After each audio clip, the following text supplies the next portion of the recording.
I got my order, by the way. We're gonna go with Fate. I swear to God, if it's that dude with white hair, I'm gonna freak out. No! Sounds so annoying. Who are you? Never mind, I take it back, bro.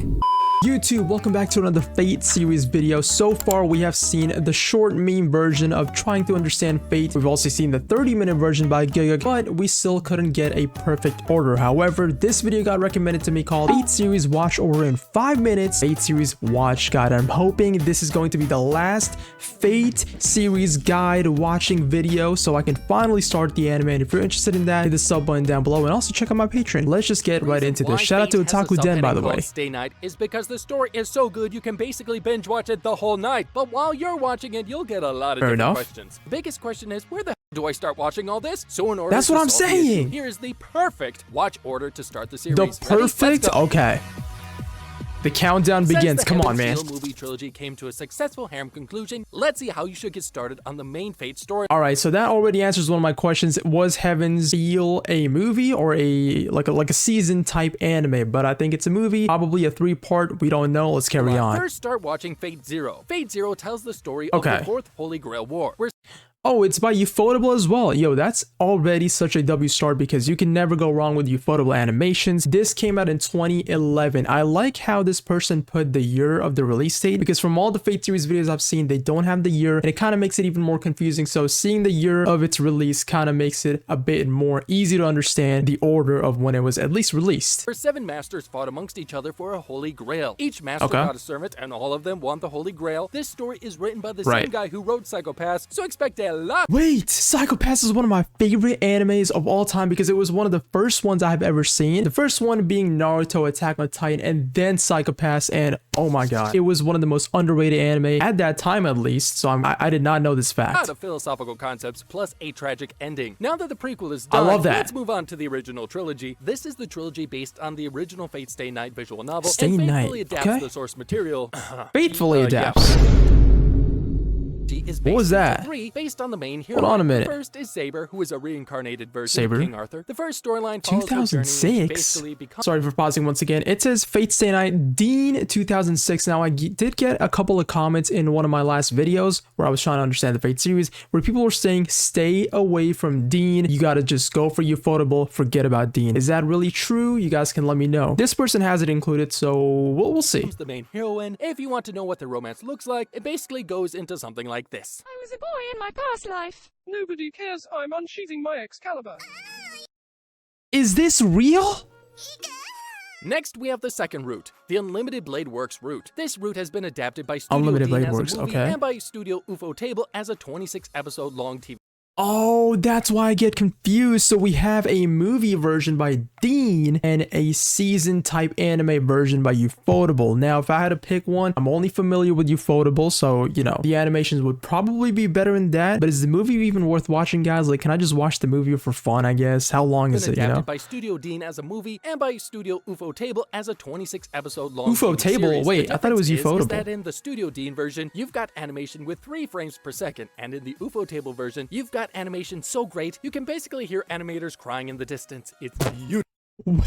Wait, 3 frames per second is wild. Let me see that again. By Studio Ufotable as a 26-episode long TV series. The difference is that in the Studio Dean version, you've got animation with 3 frames per second, and in the Ufotable was that like in the 90s or something? Version, you've got animation so great you can basically hear animators crying in the distance. It's beautiful. The Ufotable version also gave Shiro more character development and made him look like a strong male character rather than someone who says people die when they get killed. In this route, the heroine is a blushing to tsundere called Rin, and even though at stating first the she is obvious prideful and all that, later she calms down enough to show Shiro some dolphins. The final route, collectively known as Heaven's Feel, is adapted into 3 movies: Presage Flower, Lost Butterfly, 3 movies. and Song. Here the main heroine is Sakura, but Rin 18, 19, sometimes 20. gets the spotlight as well. Got this it. is also considered to be the darker route of the franchise and explores the mystery behind the Grail Wars and the mysterious 8th servant. Once again, it is right. So just want to pause it one more time. So far, from what I've understood, we're gonna go with Fate Zero and then Unlimited Blade Blade Works, the seasons, not the Dean stuff, right? And then Heaven's Feel, all the movies, all 3 of them Animated in order. by UFO which means it has the production quality to Let's rival a go! movie. So good, I love it. Oh yeah. That concludes the main trilogy. If you still want to see more of these characters, then you can play the visual novel called Fate Hollow Ataraxia, which means more sabers, more harems, and Emiya living inside a house crammed with 6 women. Hey, so is it all hey, that doesn't sound bad at all. No. Also make sure to watch this side story named Fate, Case the Files. Case Oh of yeah. Lord El Melioe II, which revolves around He Labor looks Velvet, sick. who, if you forgot, is this guy and his adventures after the 4th Grail War. If you have completed all of that, then it is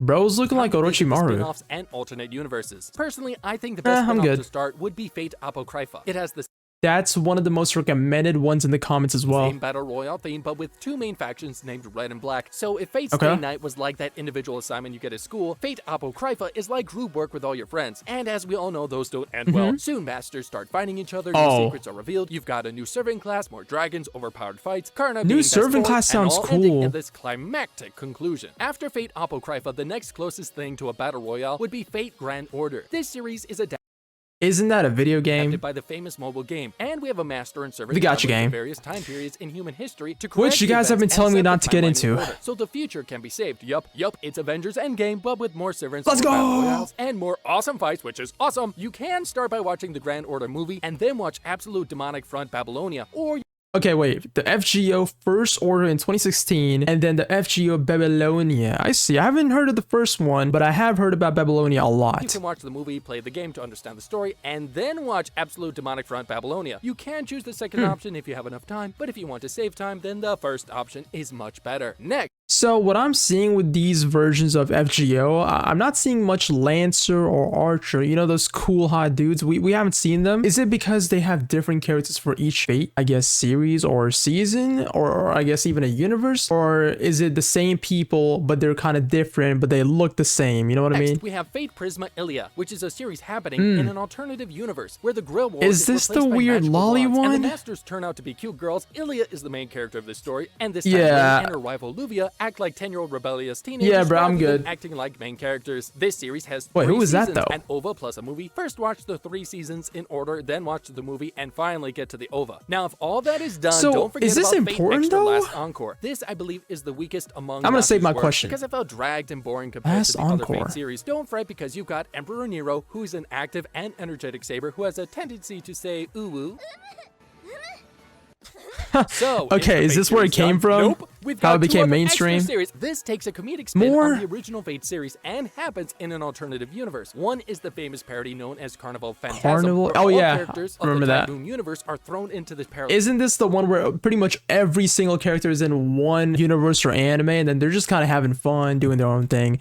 But even though it sounds like it's not canon, it actually is. Universe where they have to take part in different Grail Wars, which all end up killing Lancer. Poor bastard. The second series is less comedic and takes more of a slice of life approach. It's none other than today's menu for Emiya Family. The basic plot for each episode is some of Emiya happens. They Family. trigger Shiro to cook a delicious meal. They make Is it his an name animated Shido sequence of Emiya or delicious something? food making that is enough to make Ramsey Gordon jealous, and finally everyone eats it. Simple. But if you want to see the faces of your old characters and see them smile instead of cry, then this is a must-watch. That's you thought we pretty were much done, like a we're not slice of done. life. Lastly, we have Fate Prototype. This 12-minute animated that guy short looks is what nice. Natsu originally planned the Fate visual novel to be, so he kept this at the end. His first draft of the visual novel had Saber as a man and the main protagonist as a girl with glasses. But after a fellow and then he artist told him became- to switch genders well, of Saber it's a and the main woman, the character, Saber. Natsu threw away this idea and created Shiro, Emiya, and Saber as we see now. The original idea was later animated into Fate Prototype and released along with Carnival Phantasm. So Oh my god, was that meat? Ew. So if you wanted Some to sort dive of like deep a into worm some or artistic something. interpretation and see how the original Fate series looked like, go take a look at Fate Prototype. Okay, so from what I'm understanding, we're gonna start with Fate Zero. That is like the most agreed upon thing I've been seeing. However, people also say you could start with Unlimited Blade Works if you just want the action. It really just depends, right? If I want the lore route, if I want to really understand what Fate is all about, the lore building, the world building, the character building, we start with Fate Zero. And then once I'm done with that, we want to go to Unlimited Blade Works for more action, you know, beautiful fight scenes and whatnot. This season, obviously, not the Dean movie, as you can see over here. And then, last but not least, we have all of the Heaven's Feel movies. Now, my big question is, I got my order, by the way. We're gonna go with Fate, Zero, or Unlimited Blade Works, depending on how I'm feeling. You know, if I'm kind of getting bored of Zero, I'll just watch Blade Works first, and then Zero, and then all the movies of Heaven's Feel. We're gonna decide on that, but that's gonna be the order. The big question, like I said, is, can I just stop after Heaven's Feel? Like, what is a good point to stop Fate? Is there even an end to it? Do you just kind of finish up something, take a little break, and then come back to the universe and start with like Fate Anorexia, Fate FGO, we got